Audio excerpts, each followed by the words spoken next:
Welcome, everyone. Thank you for coming to today's first session of the Rise and Fly to the World financial training. Starting off with budgeting and saving and how to open a bank account today. So I encourage you all, turn on your cameras if you're comfortable enough. But this is going to be sort of like an interactive session. Not too interactive, but I will ask questions at times. So feel free to either do the raise your hand function. I can call on you, call something out if I ask, or always using the chat is great. I'll be reading the chat, any questions. So if you don't feel comfortable talking out loud, you can throw an answer in there, and that works as well. So another thing is if you, for everyone needs to go to the bottom of your screen. You may have seen Victor said it in the chat just a moment ago, but you're going to see a little globe at the bottom of your screen. If you're on mobile, click three dots, and you should be able to choose the language that you want to listen into. So even if you're just listening in English and this is your first language, you still need to go down there and click on the English channel. If you like to listen in Spanish, do the same thing, but for the Spanish channel. So for desktop or laptop, you should be able to click a globe icon at the bottom of your Zoom screen that says interpretation and select English or Spanish. If you're on a phone or tablet, you should be able to press the three dots that say more at the bottom right or upper right hand side of your screen and select the language interpretation in that menu. So give a second for everyone to do that. Make sure you select English or Spanish. Don't stay in the original channel that you've just logged into.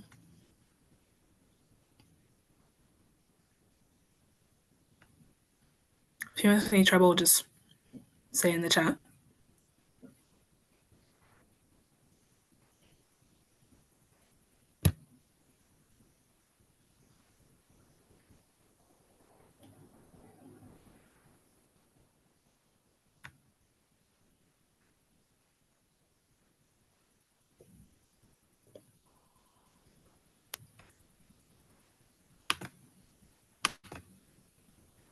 Okay. And with that, hopefully everyone's connected to the English or Spanish channel, and let's get started. So, sharing my screen here.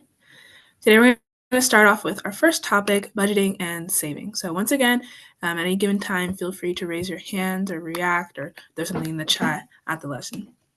So starting off with, of course, the root of all of this, money. Money is a way of exchange, for us, cash or coins that is used to buy goods or services and allows people to get what they want. It can be any item really that's accepted as payment, but for us, we use it in the form of paper bills and coins. Many of you may make money through an allowance periodically, maybe weekly or monthly, in exchange for chores or good behavior. Some of you may also receive money in the form of gifts, maybe for a birthday or a holiday or a special occasion. Just by show of hands, how many of us maybe have received money in this way? You should be able to do the reaction at the bottom of your screen.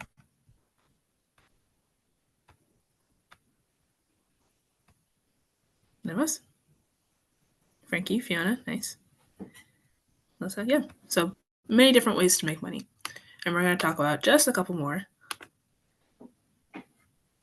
Now, these ways of making money, it's sort of kind of working for a little more. So the first one being selling goods and services.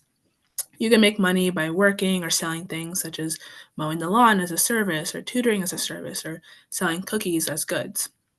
You may gain money by asking for it in exchange for a service or a good that you may be selling. You can also let people borrow your possessions in exchange for money, which is called renting here at the bottom. The exchange is the same for spending. If you want to buy an object or a service or have a service done for you, you can give people money to make it happen. Now, when you receive this money, it's typically in different types of income. The ones we just talked about are sort of commission-based. Like if you're performing a service, you may receive money just for that service. But in the workforce, in the regular world, there are different types of income that you may receive for a job that you're doing. The first being a salary. So you've probably all heard of some form of salary before, just heard the word thrown around. Maybe you know what it means, maybe you don't. But a salary is a fixed, regular payment, usually received monthly or yearly. So, for example, if you're in a high corporate job, you may receive a yearly salary for your position. The next kind is a wage. These are a little more regular, common, especially if you're a teenager getting your first job, you'll be paid wages. also a fixed regular payment. However, you're usually paid by the hour. So depending on how much time you work at that job, however long your shift was, you're being paid wages based on how long you worked. Not a fixed regular payment that you're guaranteed to receive monthly, yearly like a salary, but dependent on how long you're working. And finally, commissions. Commissions are money paid to an employee upon completion of the task. So you're sort of incentivized to work because you only get paid once the task is complete. Another form of commissions that many people don't know about is tips. So the tips that you receive maybe at a restaurant job, at a barista job, are also a form of commission because they go directly to the employee and they're paid for it. They're paid by the customers at their own discretion for the task completed. So maybe they make you a bubble tea, then they're going to pay you a tip for that task of their own discretion, and that goes entirely to the employees. So who can think of an example of a job that would receive a salary? Either raise your hand to unmute or throw in the chat. What type of job might receive a salary? Or what position? Teaching. Teaching, exactly. So teachers receive a salary based for their job. They're not paid by the number of hours that they're in for school. They're given a set amount that they're going to receive each year, each month. Nice job. What type of position might receive wages? I kind of said some, but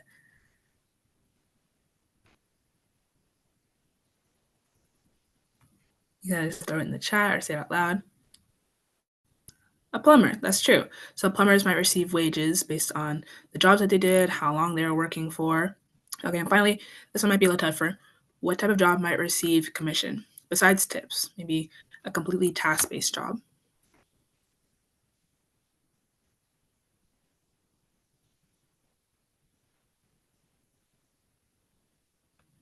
Any idea? Who might receive commission for something that they do?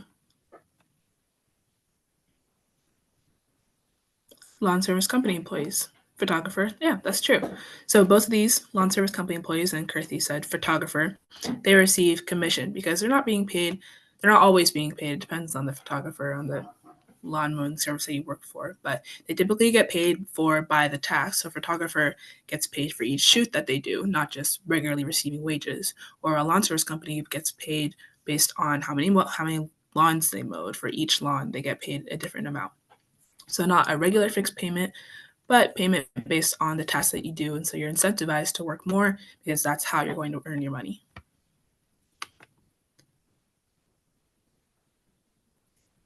Okay, next, when you make the decision to spend money, it's really important to think about the idea of needs versus wants. Needs are the things that you must have and use daily and on a daily basis. So, for example, gas for your car, so transportation, rent to pay for your home, or groceries so you can eat, because housing, transportation, and food are all necessities that you need to live. Now, wants are your non essentials, things that may be nice to have but aren't necessary for your survival, such as new clothes, a streaming service membership to Netflix or Disney Plus, or travel for vacation, just for the leisure of travel. Now, as a little activity, I want you all to think of some other needs that you need to pay for besides transportation, housing, and groceries. What are some other things that you guys need in your life that you might have to spend on? You can throw these in the chat or say it out loud.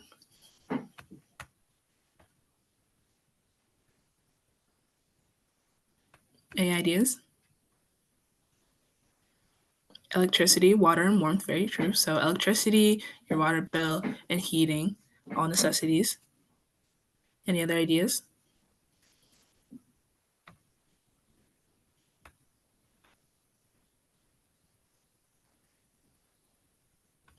Okay, well, those are good ideas as well. So wants are obviously very different from needs. The things you categorize as wants are kind of nice to have, but not always necessary. And there are some things like new clothes that can be both a need and a want. Another example might be a cell phone. Some people might need a cell phone for important tasks such as work and communication, but others may choose not to have a cell phone since it's a want for them. It's not necessary to the way that they live. Another thing is a car. You may need a car as transportation in your daily life, but choosing to spend on an expensive car might be more of a want when a cheaper one could also satisfy your needs. Okay, so now we're going to talk about kind of the other half of this topic today, which is budgeting. So, a budget helps people achieve their financial goals by allocating income to necessary and desired spending, saving, and philanthropy. Not so much on philanthropy today, but that's another aspect of it. So, to practice budgeting, it's important to categorize all your expenses into 5 separate categories. The first being your essentials, those needs we just talked about. So, your daily expenses such as food, gas, transportation, and your utility bill, which is kind of like what was brought up about electricity, water, and heating. Next is security. So, those are also one of your needs. This is a fund that would give you stability, such as if you were to lose your job, then you still need emergency funds to continue to sustain your life, pay off debt. So if you take out student loans, you have security funds in order to pay off that debt. And then third here is discretionary needs, discretionary categories, discretionary spending, which is going to be your wants. And this category is all kind of about self-care and treating yourself. So going to the movies, buying a video game, getting a massage, those wants aren't necessary, but are still part of your expensive. It's natural to spend on things that aren't necessarily needs, but it's important to categorize that and be able to identify those.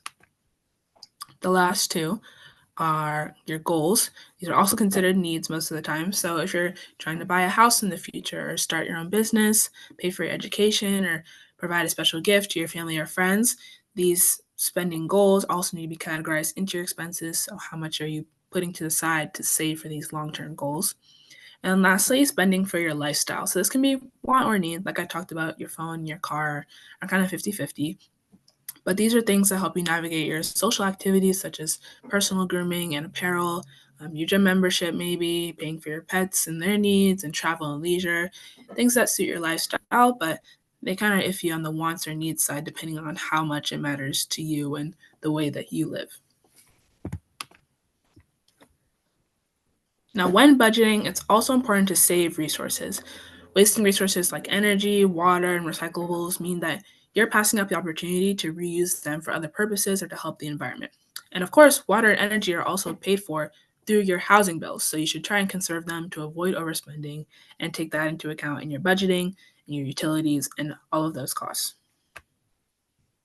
One rule, actually, I want to go back to this slide, that is really helpful in creating a budget is the 50-30-20 rule. I'm going to talk about this a little bit at the end, but the 50-30-20 rule, actually go here, says that when you receive any amount of income, maybe your salary or your wages for the month, 50% of your income should be allocated towards your needs, your essentials. 30% could be allocated towards your security, and then 20% towards your wants. The 30 and 20 kind of switch sometimes. Sometimes you want to save more money or make that to 30%, or sometimes you want to make 30% for your wants and save 20. But the 50-30-20 rule helps to allocate your income towards different areas of your life so you can keep a clean budget. So keeping 50% for your needs, 30% for your savings, and 20% for your wants. Even if it's not 50-30-20, it's typically pretty helpful to have some sort of percent or amount that you're always saving or spending in a certain area, just so you don't go overboard with one of these areas and you end up going broke or not allocating your income well. Okay, now I want to have us look here at this example of, let's say, a middle schooler's budget. So here you can see that they make $50 from babysitting, they make $40 from their allowance, and so in total their income is $90. And then for their expenses, they spend $20 on snacks, 40 on clothes, 30 on entertainment. So their expenses are also $90. So I want you guys to share with me, what are your thoughts about this budget here? Anything you notice, anything that sticks out to you immediately? You kind of say out loud or say in the chat. What do you think about this budget here?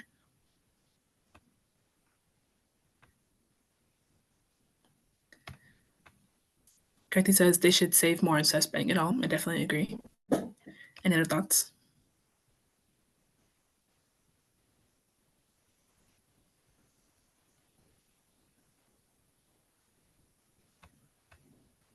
No, that's okay. So Christy kind of got it spot on. So the main issue here is that although they've made $90 to their income, they also spent all of that money through their expenses. So I kind of just talked about the 50-30-20 rule. They should not be spending this much on all these these three categories, I think, would all be categorized as wants. And so they're spending all of their money on wants and they're not keeping any of it to save or to allocate towards their needs. Now, as a middle schooler, maybe they're not paying so much for their needs as maybe their parents are, but you definitely shouldn't spend your entire paycheck once you receive it. I would say that using the 50-30-20 rule, they should save at least $30 of their paycheck just to build up and save for maybe an emergency fund or for college, especially if you're starting to get into higher education. But spending your entire paycheck as soon as you receive it is definitely not the way to go. Also, don't think you could be spending $20 on snacks just immediately after you receive your paycheck. But the main issue with this is that they've completely spent their entire paycheck without saving anything. So I agree with Karthi in that as soon as you receive your money, it's important to put some to the side to save, and then it's up to your discretion what to do with the rest. But the 50-30-20 rule is generally pretty strong in helping you design your budget.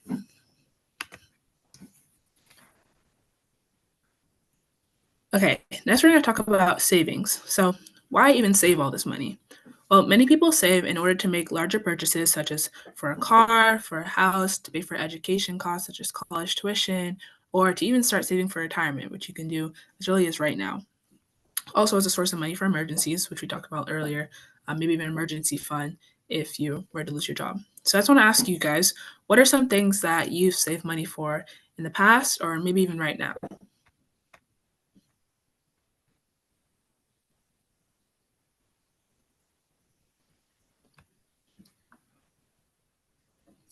College. College, yep, that's really important. Hopefully, you're saving for college right now. That's a big one. Anything else you save for? Maybe even like a phone or a bike. Maybe when you're younger, you saved up for like a toy.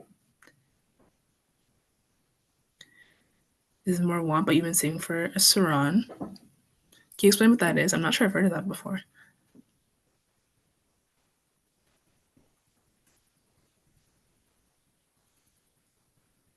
An electric bike. Oh, that's cool. Yeah, exactly. Saving for a bike. So that's a want, but it also might need be a need because transportation is important, and that's a sustainable form of transportation as well. So I applaud you for that. Okay, so you guys are obviously saving. That's good. So you already have an idea of sort of what it takes in order to conserve your money in a way that allows you to build it up to that point. Now that you guys understand budgeting and know how to save some money, we're going to talk about some places where you can keep your money. The first one, and probably the most obvious one, is being banks. So, a bank is a financial institution licensed to receive deposits and make loans. Banks may also provide financial services such as over here wealth management, currency exchange, safety deposit boxes for valuables, and other types of loans. So banks pay interest to depositors. So when you put your money in a bank, they give you money back called interest. And they loan out money to borrowers who pay interest on their own loans. So if I were to borrow money from the bank, I'm paying them a little bit back every single time I'm trying to pay off that loan because that's sort of how the bank makes their money.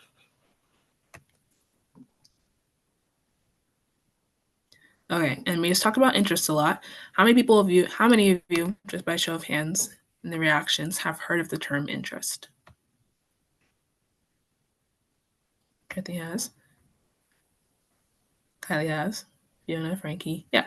So interest is a term thrown around a lot nowadays. It's definitely pretty interesting in both the financial and political fields, but interest is an amount of money banks pay you based on how much money you have in your account. So hopefully you can see this graph here.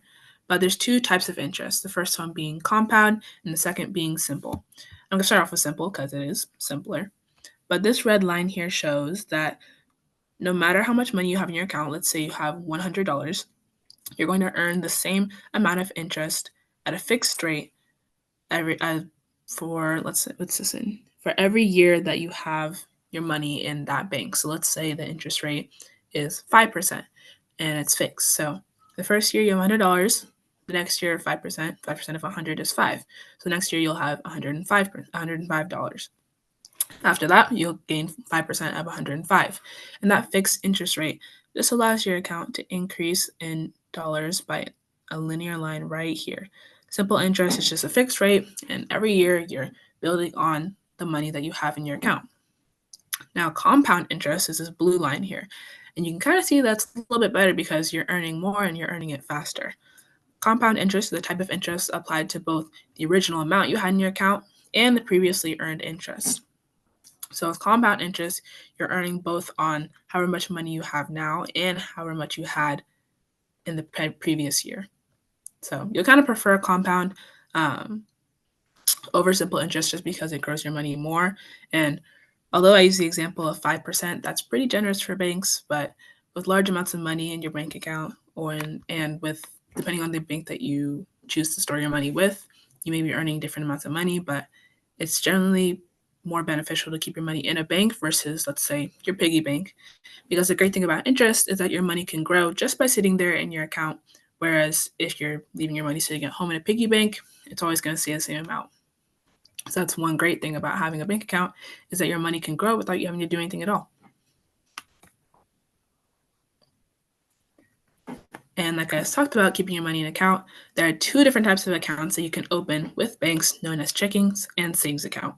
And this will kind of get a little repetitive since we will talk about how to open a bank account in the next half of this class. But checkings and savings accounts, we're going to compare those two. Okay, so first off, on the left, a checking account is an account held at a financial institution, so a bank or a credit union, that allows you to make deposits and withdrawals. There's typically no cap on transactions or how much you can spend. You're limited to how much is in your account. And it may or may not have interest that you can use to build the money in your account. On the other hand, savings accounts are designed for holding your funds to save them and not to spend them from the day to day. So you're not going to have a debit card tied to your savings account because you're meant to leave that money in there and allow it to grow and not really spend it that often. Banks will pay people with a savings account an annual percentage yield as an incentive for keeping their money in a savings account. So this is basically going to be like your interest rate. Banks will pay you a certain amount of interest as incentive for you to keep your money in there and to keep using that bank so your money can grow. With savings accounts, you're typically limited to a maximum of 6 withdrawals per month.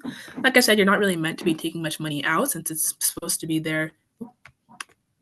Since it's supposed to be there to be saved, you're usually limited to the amount of times you can take money out. And if you exceed this, they might charge you a fee. Sometimes you can have unlimited savings account withdrawals, but typically only when they're made in person, so at an ATM, or you can mail it. You can put in a mail request to receive money from that savings accounts. But the general idea here is that you really shouldn't be taking money frequently out of your savings accounts because it's meant there to be saved and to grow. So I briefly mentioned this before, but now we're going to talk about credit unions.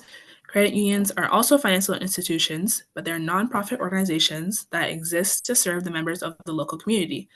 Kind of like banks, credit unions accept deposits, make loans, and provide a wide array of other financial services.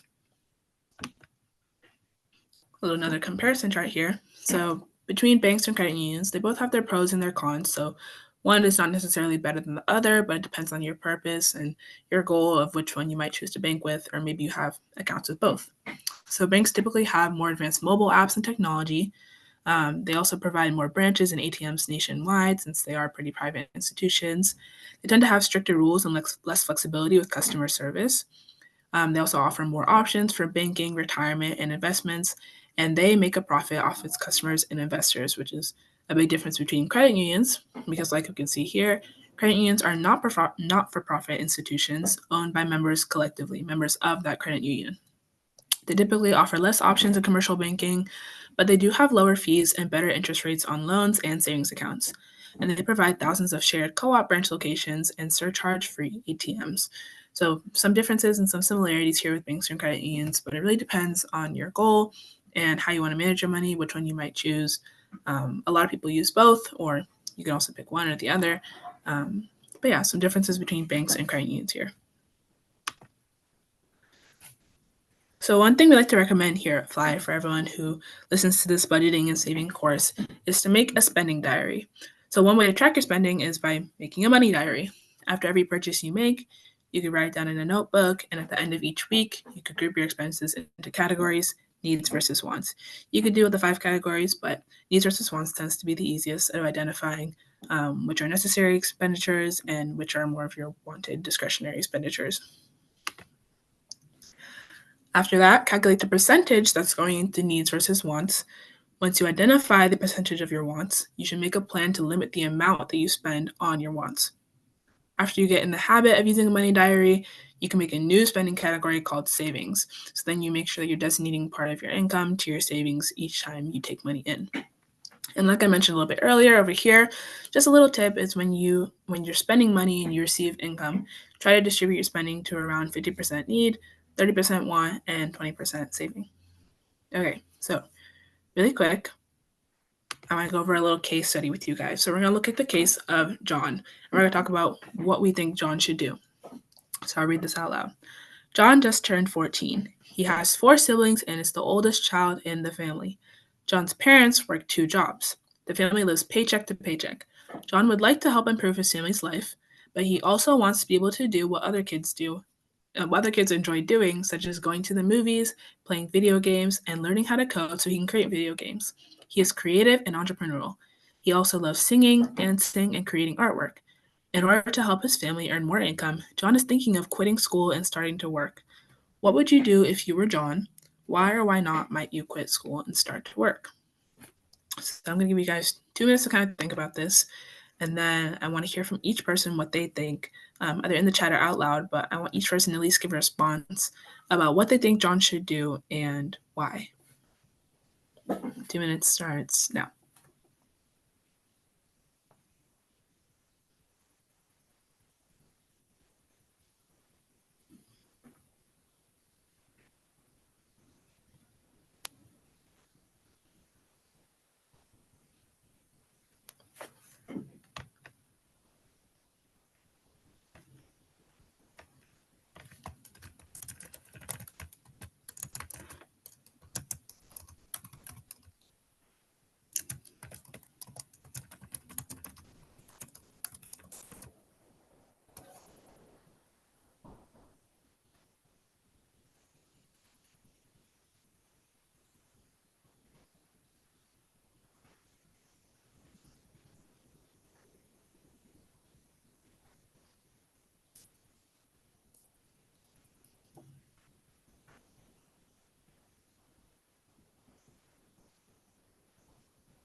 Okay, now let's see what everyone thinks. Let me start with Frankie. Frankie, would you rather share in the chat with everyone or unmute? Do you think that... Okay, there we go. Frankie says John should stay in school. He should work hard to achieve his education and get a good paying job. While he's in school, he'll become eligible for a job, and then if he gets a job, he should save some money to help his parents. As for the enjoyment part of the money he gets from birthdays or gifts, should just be used for him. That's a good point. So John staying in school would help him to get a degree, which would hopefully help him get a better paying job, which he can then use to help his family. That's a great point. Okay, next, let's see Shreya. Shreya, do you think, well, what did you think about John? Do you either want to unmute or say in the chat? Personally, I'd prefer if you'd unmute.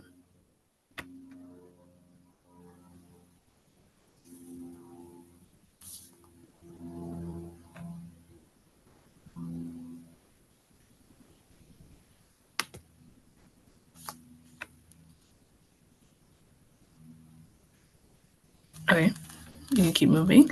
Next, I see Kirthi. Kirthi says, I would not quit school because I think education is important, and he is still pretty young. I think he could work part-time outside of school to help his family, maybe somewhere with a flexible schedule, so he still has a couple of days of the week where he can hang out with his friends and do what he likes. That's a good point. Education is really important. Dropping it completely really cuts you off from other opportunities that you might have later in your life. So I think working part-time is a great option to still help out his family. I agree. Next, I see Kylie. Kylie, what do you think? What did you think about John's situation? I think John should stay in school and get a part-time job, preferably a higher paying one, so he can still help his family, but with a higher education, he'll be able to get more money in the future and help his family even more. I agree. That's a great point. So getting a part-time job now to help support his family, but staying in school so he can get an even higher paying job later. That's a really great point, and I agree in the fact that John shouldn't drop out of school yet. And next, I see Sanika. Hope I'm saying that right. What do you think John should do?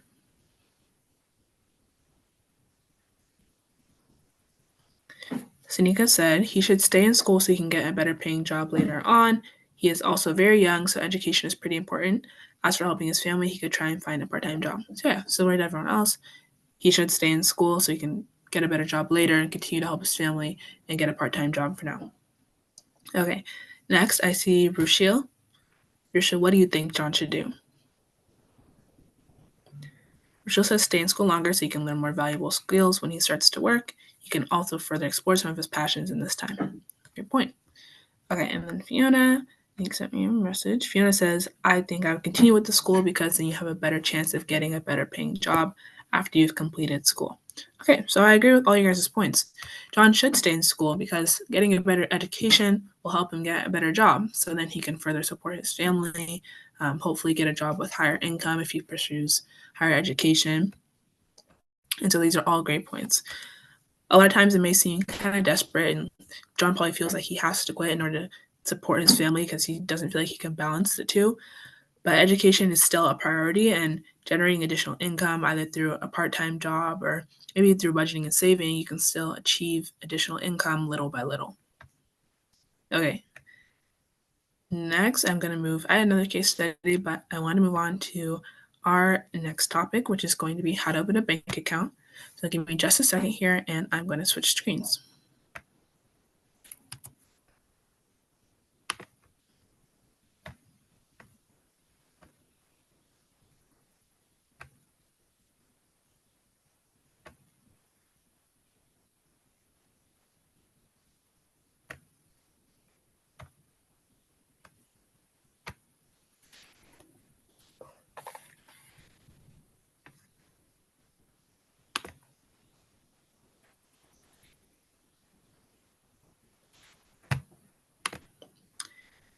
Okay.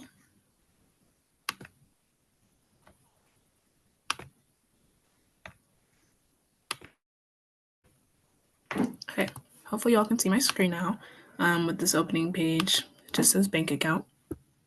So once again, if you ever have any questions, feel free to raise your hand and I should be able to see the notification and or throw it in the chat and I can see that as well. Okay, so who can tell me what a bank account is or just what comes to mind when you think of a bank account? We kind of touched on this before, but either throw in the chat or say out loud.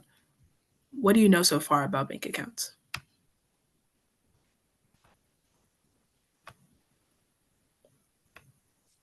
It means you can deposit and withdraw money as well as save it in a more controlled environment. Yeah, exactly. Those are all functions of a bank account. Depositing and withdrawing money and saving it somewhere safe, somewhere controlled, like you said. Okay, so already a little bit of knowledge here. So, of course, I think hopefully all of you here are under 18, so you are minors, which means that you're not eligible to open a bank account on your own because you're not allowed to enter into any legal contracts since you're under the age of 18. So that means, how can we open a bank account as a minor? Well, the good thing is there are two types of accounts that allow minors to have a bank account, and we're going to cover those today. We're going to discuss the two and their differences, so then you can decide which, with your guardians, which one you feel is best for you. The first is a joint account. So a joint account is opened jointly by you and your parents or guardians. This means that both of you can take money in and out of the account. Both of you can have a debit card to spend money from the account. And some banks do impose a minimum age limit, such as being at least 13, so keep that in mind, but it does vary depending on which bank you use. The main difference here between joint custodial accounts is here for a joint account, when you turn 18, you still own the bank account jointly with your parents or a guardian. So if you want to have an account on your own once you're 18, you'd have to close a joint account and then open a new one with your parents. So keep that in mind when choosing which account to open. For custodial accounts are accounts owned by and opened by a parent or guardian on the minor's behalf, so on your behalf. This means that your parent or guardian cannot withdraw money for their own benefit, but they do have control over what money is withdrawn for you. This means that as a minor, you can't access the money unless your parents or guardian let you. So how many of you, by a show of hands, maybe your parents or guardians have taken money from you and said, "Oh, I'll put it in your savings," or I've told you that, "Oh, I'll put it in your savings account."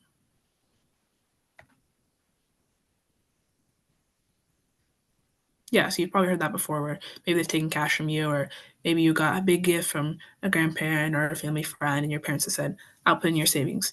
Typically, this means that they're putting it in a custodial account, an account where they can put money in it for you, but they're not going to take it out for their own benefit. Now, with a custodial account, when you turn 18, you then become the owner of the account and you receive full control of it and its spending. So, the difference between joint and custodial is joint accounts, once you're 18, they're still both owned by you and your parent, and you can still make transactions from the account while you own it as a minor. Whereas for custodial accounts, you can't make transactions as a minor, but once you turn 18, it becomes solely yours.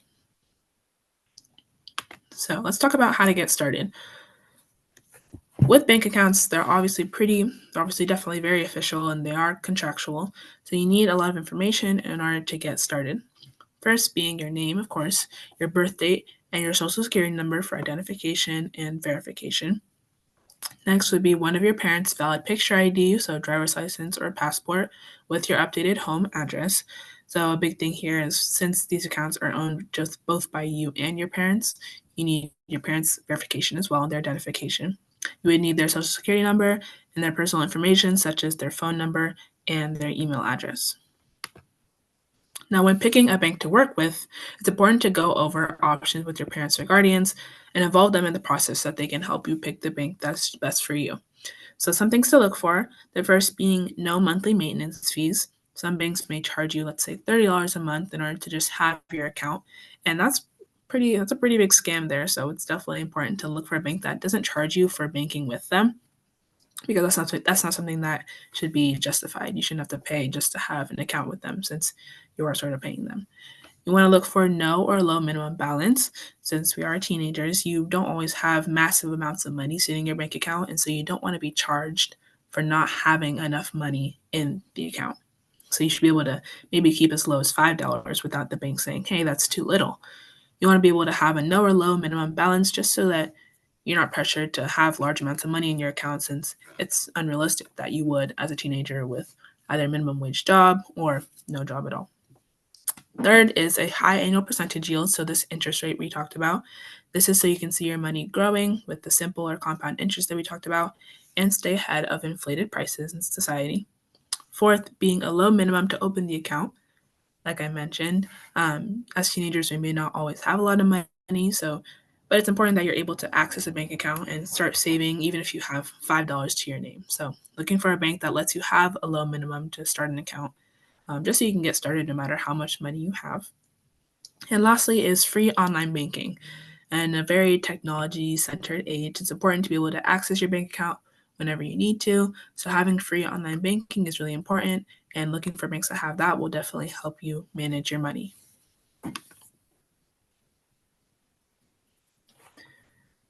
Okay, I briefly mentioned this before, but it's just some common types of accounts. Within a joint and custodial account, there are other common types that you may have heard of before. First being a checking account. A checking account is a transactional account where you can deposit and withdraw your funds. This typically pays little interest since you are regularly taking money in and out of it. The next is a savings account. This is the account that you don't use every day, like we talked about. There's a limit to withdrawals because you're meant to save your money, but it will have more interest than a checking account. And lastly is one a little bit more uncommon. It's called a CD account, which stands for Certificate of Deposit. This one will typically pay higher interest than a regular savings account because you have to agree to say that you will not withdraw the fund or any of the money in the account for a specified amount of time. So, for example, you may say, "This is the amount of money that I'm putting in the CD account, and I can't withdraw it for 5 years." And so, over 5 years, it's going to grow a lot because it has a high interest rate, but that means you can't take it out until that 5 years has passed. Sometimes if you try to take it out earlier, let's say if I want to take it out in 3 years when I originally agreed to 5, you'll have to pay a fee of, let's say, $300 because you didn't stick to the agreement and you tried to take it out too soon. So certificate of deposit account is kind of like a savings account, but it's more serious in the way that you are not supposed to have access to it until this certain amount of time, but you're also earning more money. So it's kind of like high reward for a little sacrifice of just leaving the money alone. So when you have extra cash, it's best to deposit that money into a bank account. That way the funds are safe and that way you can earn money on interest. So let's talk about 2 ways of depositing: cash and check. The first being cash. You can deposit cash at a bank or a credit union branch with a deposit slip, which we'll look at later, which is a way of recording how much cash you're giving to the bank on a piece of paper. The second being through an ATM. This is definitely one you guys have heard of before, but going to an ATM and feeding it your cash and putting your account number so that it knows where the money could go, so that you're converting your cash sort of into a digital form for you to use on your card.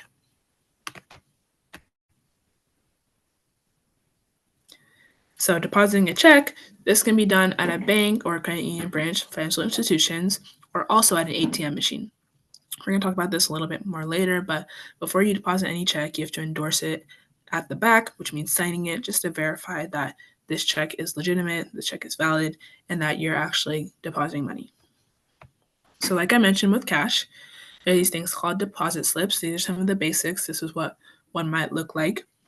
So of course you put the date, your name, the account number that you're depositing the money into, your signature, if you're making a withdrawal, and then you would list how much money you're putting in. So sort of like a record of what you're giving the bank.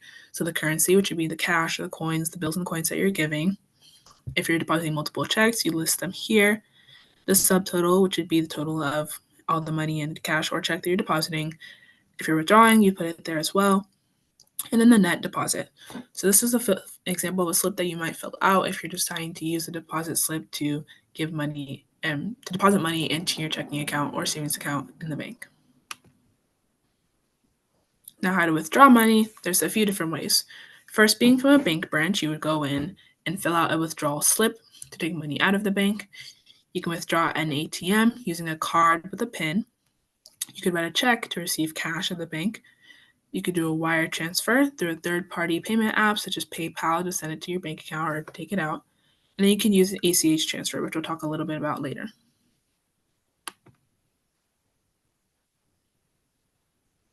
Okay, just some common terminology when talking about bank accounts. The first being a routing number. These are 9-digit numbers that identify your bank or your credit union in a financial transaction, just so that when you're sending the money, they know what bank it's going to or what institution it's going to. Next being the account number. Next being the account number. This identifies the account that you're sending it to, so your checking account will have an account number. So when you're depositing the money, it says, I want it to go to checking account 12345, just so the bank knows where to send it to. And lastly, being a check number. Each check has its own unique number for your own record-keeping purposes. So if you sent your friend a check and you wrote them a check for $125, that check has a number on top. Let's say it's check number 12. So that later, if you're doing your accounting or any bookkeeping, you can say, oh, when did I lose $125? From check number 12. So check numbers are just for your own record-keeping purposes or accounting purposes. Next, we're going to look at an example of a check, what the front of a check might look like. This is just a sample, obviously pretty old, it's from 2011. The check number up here is $9,999 right here. The amount is $158. You would put paid to the order of, so who it's going to. Here, just a sample. And then a dollar amount. This would be the amount in words, just to clarify. Checks have a lot of clarification, so you don't send too much money. The amount in cents is a fraction here, so it's 0 cents, so 0 over 100. You might put a note, so who it's for, and then the name. And here you would have your routing number and your account number, which are already printed on the check if you have a checkbook. And then once again, the check number. Also the sender and the address and everything up here. And this is an example of the back of a check. So like I said, to verify a check to make sure it's valid, you have to endorse it. So at the back, you would sign it. You might say what it's for, and then the account number would be here as well. Banks will just have this thing that says do not write, stamp, or sign below this line, but that's not for your use. So it's important to endorse a check just by signing it in cursive to make sure that it's valid. Okay, so as a quick little activity, before it hits 5, I have a Quizlet for you guys. So once again, I'm going to stop sharing, and we're going to do a little competition just on how to open a bank account. I will say there's no prize, so I apologize, but hopefully your motivation to win is motivation enough. So give me just a second here, and I'll share my screen one more time.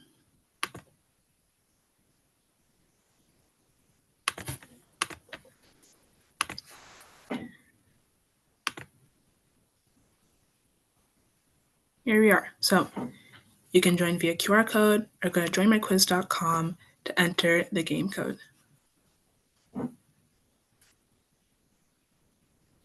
And I'll start once I see that each participant has joined.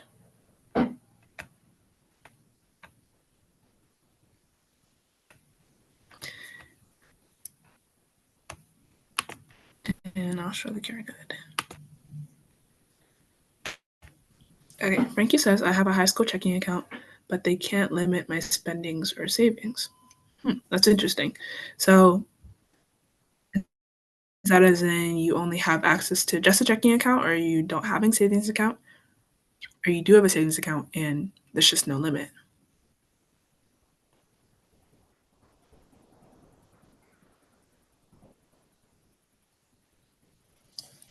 I think, Frankie, even if you have a high school checking account and there's no limit to your spendings or savings, it's important to sort of impose a limit on yourself.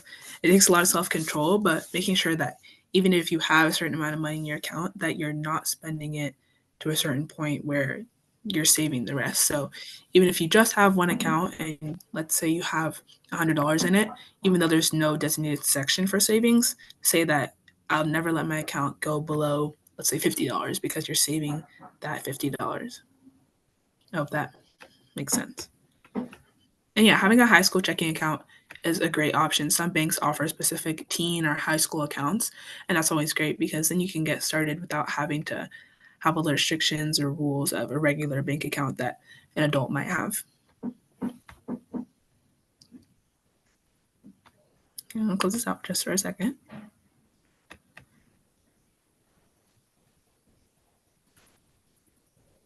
And leave it checking, and I'm able to put money away. My parents can view it and they can withdraw and they can send me money though. That's a great option. So as long as you're able to put money away, that means you can regulate your own saving. And as long as you keep track of your own transactions and your parents are aware of everything that's happening and you're aware of any transactions they're making, that's really great. So that's great that you already have an account set up. Yep. 5, 6, 7. Okay, there's 7 people here. And there's 7 people here. Okay, let's get started.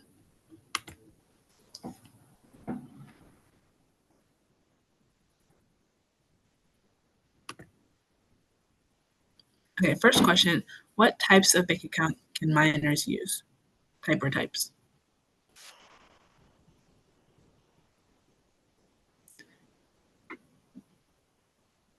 Let's see. 3 more people. Let's do this.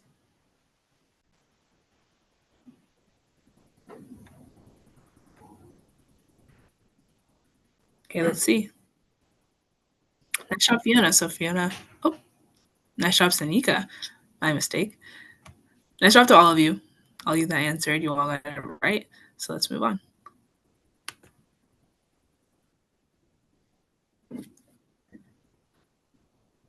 Okay, next question. True or false? With a joint account, only the minor can withdraw/deposit money. Joint account. Oh, too quick.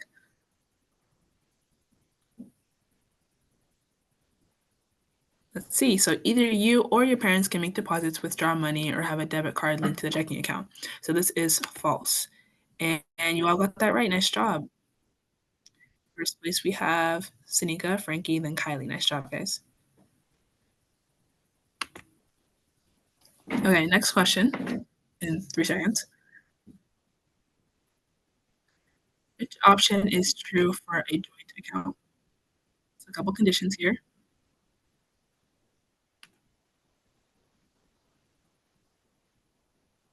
One more participant. Nice job. Okay, let's see. So once you turn 18 with a joint account, if you want to have an account of your own, you must close the joint account and open a new one without your parents. So that means that you still share the account with your parents once you turn 18. So nice job to those of you who got it right. Standings are still the same. See, four of you said that when you turn 18, you own the account. This is not true. That's true for a custodial account. So with custodial accounts, it becomes yours once you're 18. But with joint accounts, you still own it with your parents when you turn 18. You'd have to open a new one and create your own. Okay, next question. True or false? Minors can open custodial accounts.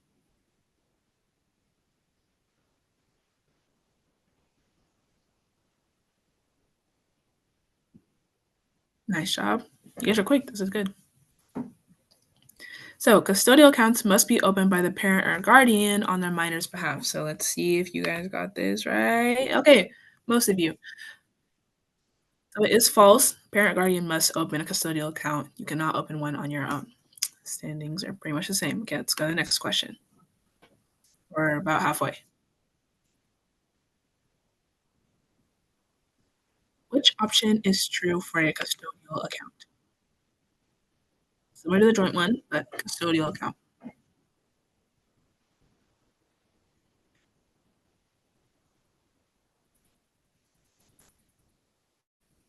Okay, let's see. So once you turn 18 with a wrong one, custodial account, the account then becomes yours. This explanation here is not correct.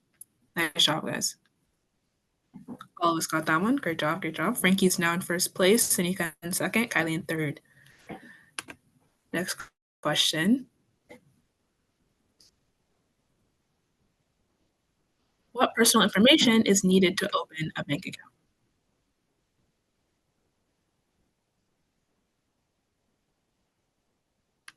Hopefully, you all get this one.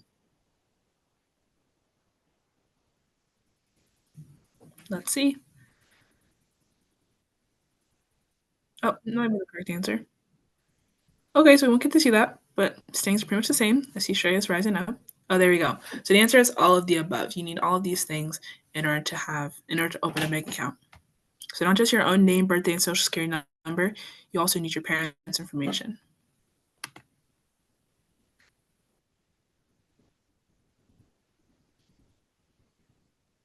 Which account type typically pays the most? ¿Qué cuenta típicamente la que paga más interés?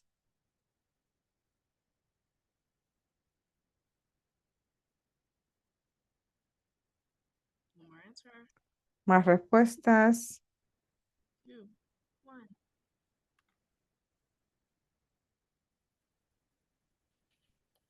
Hopefully you guys remember this slide. Oh my gosh, it's my leaderboard first. Okay, Kylie's in second place, rising up. Yep, the answer is a certificate of deposit account. So checking accounts will typically pay little interest because it's for day-to-day spending, and so you're not really going to build much interest since the money in the account might waver pretty frequently. Savings accounts do have more interest than a checkings account, but a certificate of deposit account will typically pay the most interest because you're bound by a contract to not take the money out of the account at a certain time.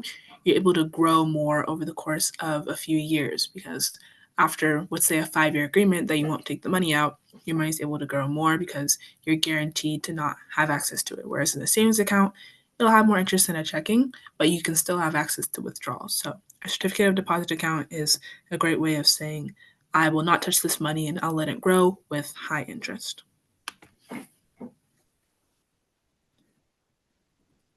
Okay, eighth question. Let's see what it is. What method or methods can be used to deposit money?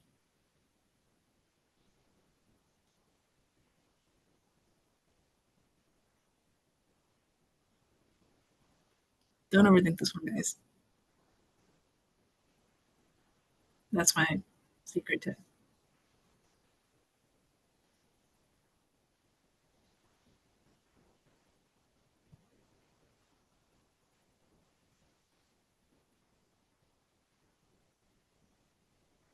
About 10 more seconds.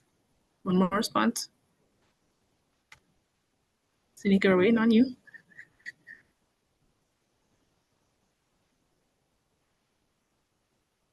And time's up. So let's see.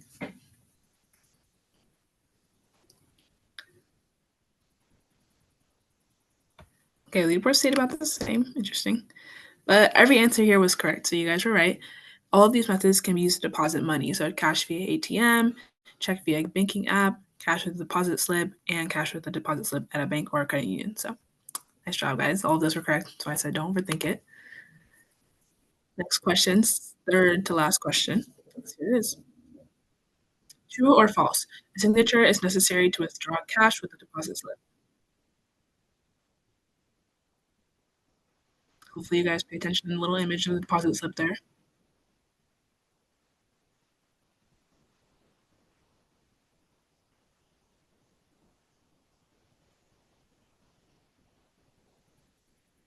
Let's see what you said. Okay, so signature is not required to deposit money with a deposit slip. However, withdrawals require the account holder's signature. So the answer is true. Nice job, you guys. And Rushi is moving up. Okay, second to last question here. Make it count. Which methods are ways to withdraw money?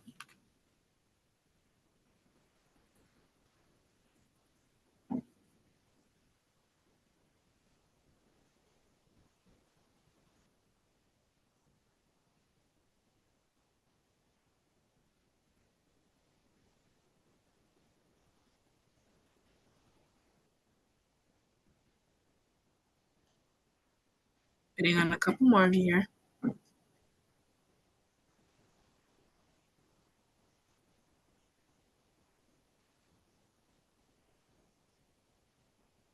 Five more seconds. And I'm gonna go.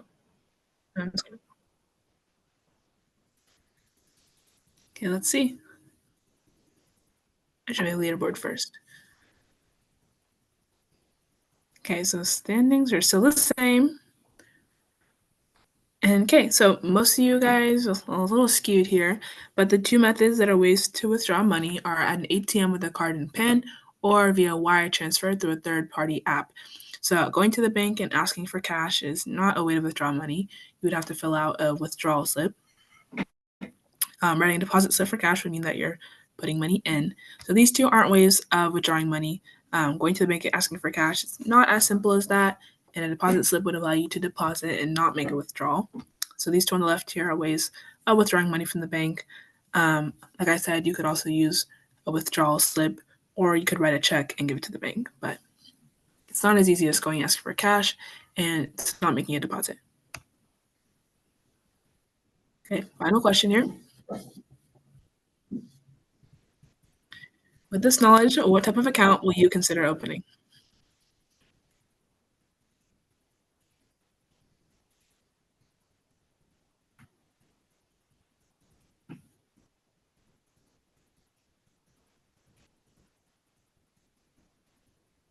Okay, so it's cool to see that. So most of you consider opening a custodial account, a couple of you at joint, one of you not sure, and that's okay. Sometimes it takes a little longer to deliberate.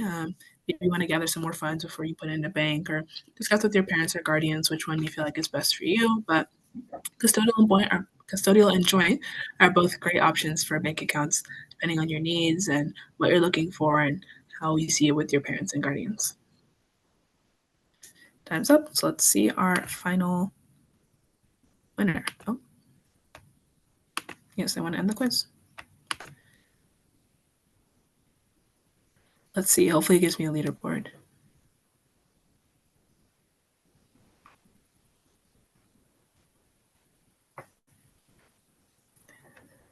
Or we'll have to wait for a while. Okay, so we have a total accuracy of 57%.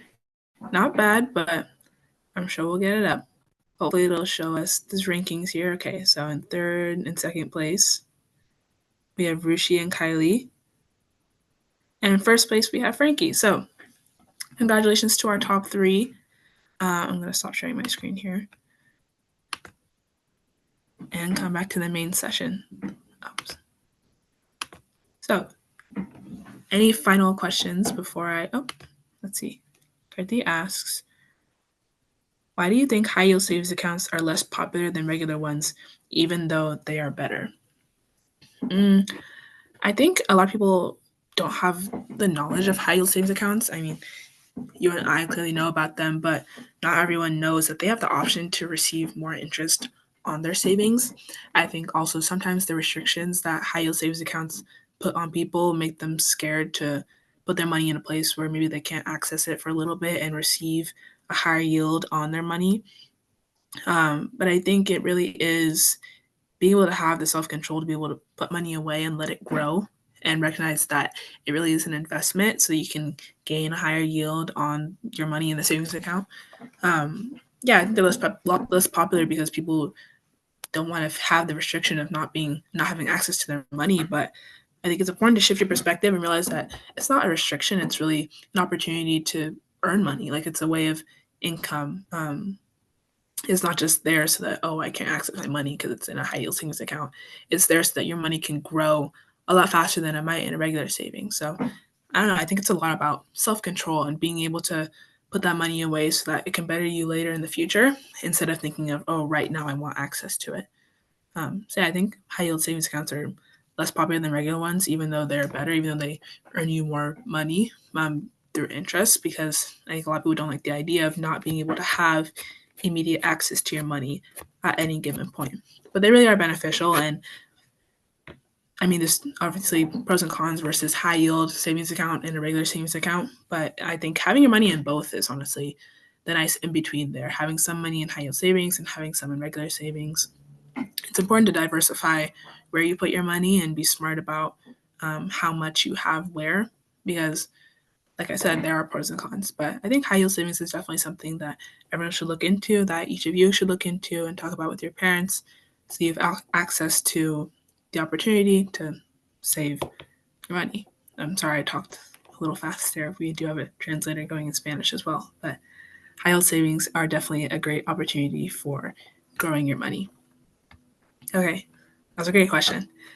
With that, if there are any more, I want to thank you guys all for coming to this first class. Hopefully you're signed up for the rest. We have them each Wednesday until the end of July on different topics. So next week, I believe, is financial aid and I want to say credit management. I can't believe that's wrong, but hopefully you guys have seen the link for the Sign Up Genius, and I hope you sign up for the prospective ones. You can tell your friends as well to sign up before the one next week. Hopefully we continue to grow and financial aid and entrepreneurship. Thank you, Melissa. But next week we'll have another class and the following weeks, and I hope you guys continue to come back and learn. I hope you start budgeting, saving, opening a bank account. Thank you all for your participation, and yeah, check out Fly to the World on all social media. You should be able to. We'll also be sending out a survey after the Zoom call, and it's recording so you guys can access it and have a quick little survey just for your feedback. It should take like 2 seconds. Frankie says she signed up. Yeah, so guys, follow Frankie, sign up for those classes. But yeah, you'll receive the recording for the Zoom call and a survey afterward in your email. So thanks for coming and have a great rest of your week, everyone.